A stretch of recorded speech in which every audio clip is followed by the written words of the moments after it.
Morning peeps, good morning everyone. How's everyone doing? Hopefully you guys are all doing well. Don't forget, if you're new to the channel, like, share, subscribe. It's fight week, people. We're here.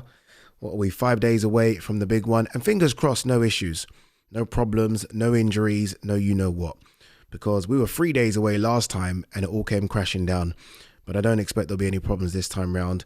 Not just for the main event guys, but for the undercard guys as well. It's an undercard that's been completely forgotten about. And look, I get it. It is the Eubank and Ben show. But it's a good undercard. You've got two former world champions on the undercard. You've got Yard versus Arthur. You've got Chef Clark versus Vidal Riley. And I think they should have at least had a press conference. Like, maybe not the first Eubank Ben presser, but the second one at the Tottenham Hotspur Stadium. I think maybe there should have been an undercard presser and then a main event presser. Like, let's give them a bit of a push. I saw Vidal Riley in the gym a bit earlier. Confident. Like, very confident. I saw his trainer a couple of days ago in the same gym, confident. That is my co-main event. I think it walks first, but for me, that's almost the people's main event. Obviously, look, Eubank Ben, we know that situation. But I think everyone thinks Chef Clark versus Vidal Riley is going to be a fucking good fight. A really, really good fight. Members, the 5 members that I was supposed to take with me to fight week.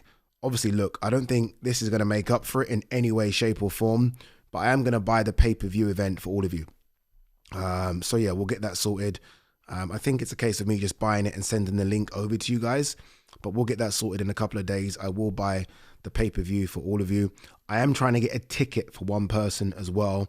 I'll let you know on tomorrow's video whether or not I've been successful in getting that ticket. So yeah, again, it's a small thing to make up for not being at fight week. Obviously, I'm not there. If I was there, you guys would be there. We are doing a live watch along of the whole fight card. We'll do that. I don't know what time it starts. I think it starts at 6 p.m. If it does start at 6, we'll get going an hour beforehand and we'll do it for the whole night. So it's going to be a long one. Thank you to everyone that watched the live watch along yesterday of Ben Whittaker versus Liam Cameron.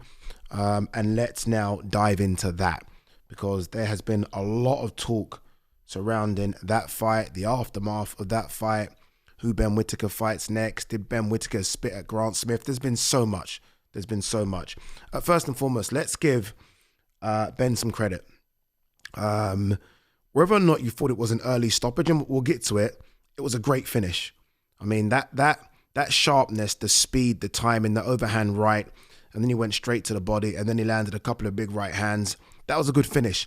I think a lot of people have questioned the punch power of Ben Whittaker. And look, we don't know if it's truly still there, but one thing he does have is timing and speed. And sometimes that's enough. Like, yeah, it's all well and good, you know, having sort of great power, but if you can't land it, what does it mean? Give me timing and speed all the time. And I think he showed that he has that in abundance. I thought he started the first round well. Good jab, trying to set up his shots. Liam landed a couple of good shots as well. But I thought the first round was quite comfortably Ben's. And then the second round, he looked sharp. He looked like, okay, cool. Let's get a bit more relaxed. We saw a bit of showboating, which tells me he is relaxed. And then he landed that big right hand. And look, I think the ref did stop it early. I will say that. There will be some that will say it's better to stop it early than late. And I get that narrative. It was almost the perfect time to do a standing 8 count, but this didn't have that in the rule book beforehand, so you can't just fucking chuck it in. But it was the perfect time to give a standing 8. But I think Howard Foster was in a position where there was one punch which buckled the knees, and I've seen it in slow motion, you guys probably have as well. It buckled the knees of Liam Cameron. And some will say, if the ropes are keeping you up, then stop the fight. And look, again, I'm not spitting that narrative. I thought it was a touch early, but he saw that up close. And, you know, initially I didn't see the knees buckle. But when I did see the knees buckle, I was like, okay, maybe it's a fair stoppage. I will always react or look, especially when I'm at events. I'm always looking when it's an early stoppage, or at least when I think it's an early stoppage or a controversial stoppage, at the corner and the fighter. And I saw no reaction from Liam Cameron. None. Compare it to Ebenezer Tete. We'll get to that. But compare it to Tete, who kind of pushed off the ref. I saw no reaction from Liam. Maybe that's not his personality. I saw no reaction from his corner either. And sometimes that's a bit of a guide. Like when you see a reaction from a fighter, you're like, okay, cool. The fighter's pissed off. That shouldn't have been stopped. When you see a reaction from a corner, fair. I didn't see either. Again, that's not saying it makes the stoppage a better one, but if they're not reacting, do you know what I mean? If the fighter that's shipping the shots isn't reacting and it seems to be okay with Howard Foster coming in between them, then I don't know. What it has done, though, it's taken a bit of shine off what I think would have been a stoppage anyway. Like, I don't know how long was left in that round, but the way he had him backed up into the corner, it was coming. It was coming. It reminds me a little bit, different kind of context, but obviously same ref, of Froch Groves, where I felt like Froch, it was coming. George Groves kind of slumped forward, but it took that shine away from Froch, really just kind of knocking him out. This wasn't as bad, but I kind of felt something similar there. Like, you've taken the shine away from Ben because it looked like the stoppage was coming. Like, there was a shot where Liam's defense kind of went a little down, and I thought, okay, Liam might be out here. But I don't know. I think it was 1 or 2 shots too early to stop it.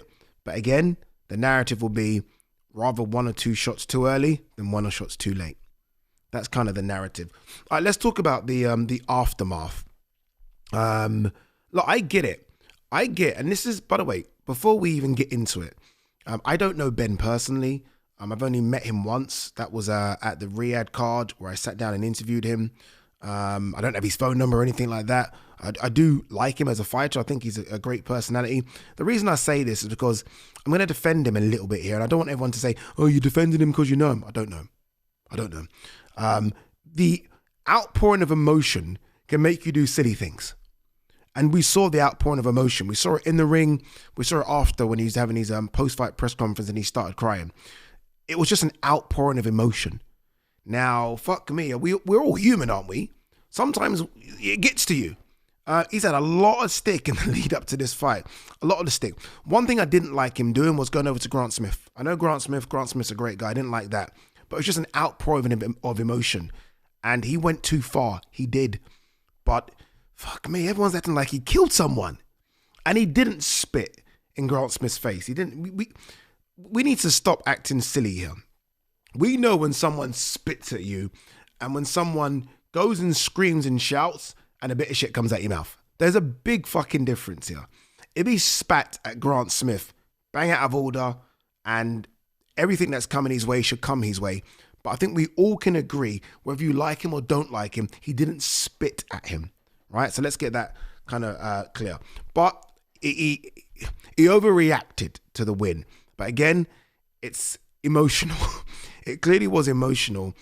And thank God he had Andy Lee in his corner, because Andy Lee, who, again, I've said is one of the greatest and nicest guys in boxing, calmed him down and said, look, go over there, give Liam a hug, speak to Liam, go over there, apologize to Grant, and he did all those things, and we should all move on from it. Let's all fucking calm down a bit. Jesus Christ, man.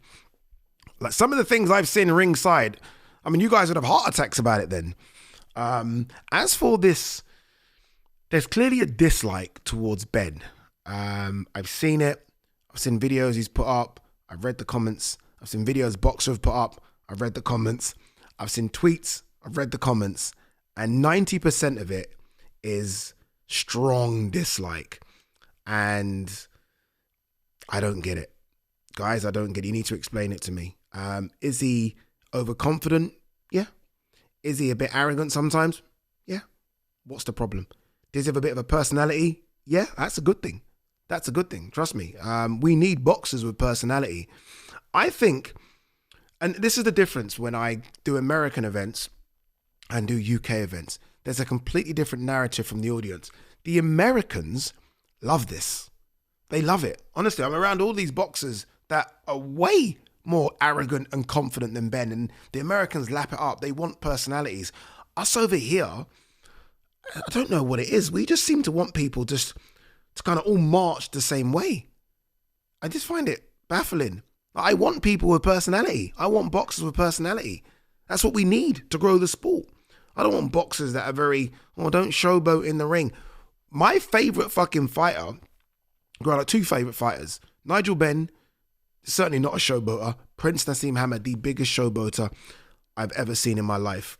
And I'm old enough, 44, to remember the narrative when Prince Nassim was showboating, not against world level guys, but just against sort of Brits, sort of British level, sorry. And he was getting so much stick. Yet you ask people now, I think you poll people between the ages of, I don't know, 35 and up, who's your favourite British fighter of all time? I guarantee you about 70% of them will say Prince Nassim Hamed. So let's not take this away from Ben. Again, I don't mind the showboating. I don't find it disrespectful in any way, shape or form. Boxing's an entertainment sport. Entertain me, please. Entertain me, please. Whether it be in the ring, whether it be pre-fight, post-fight, I need entertainment. And he brings that. He brings that. And if you're Ben and you're watching this, either way, they're tuning in. Either they're tuning in to see you get chinned because they don't like you, or they're tuning in because they do like you and they don't mind, like me, a bit of the showboating. They don't mind it. So yeah, look, I know some of you are going to completely disagree with that narrative, but I don't mind it. Honestly, I don't mind it. Tyson Fury's the same. Tyson Fury, fucking arrogant in the ring as well. Like, arrogant in the ring. Post-fight does some craziness. Pre-fight does some craziness. I love it. I love it. I can't stand when boxers have no personality. Honestly, I can't stand it. I need a personality. And that's just not in boxing, by the way. I realize that's me with all sports. I need sports stars, men and women that have personalities.